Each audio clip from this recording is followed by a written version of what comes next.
ஆனைமுகனை தொழுதால் நவக்கிரகங்களும் மகிழும்.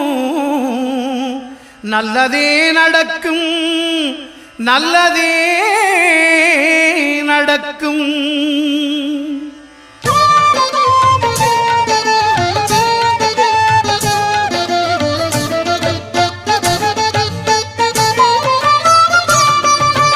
ஒன்பது கோளும் ஒன்றாய் காண அங்கு கற்பகம் என்னும் கடவுளின் மெய்யில் ஒன்பது கோளும் ஒன்றாய் காண அங்கு கற்பகம் என்னும் கடவுளின் மெய்யில்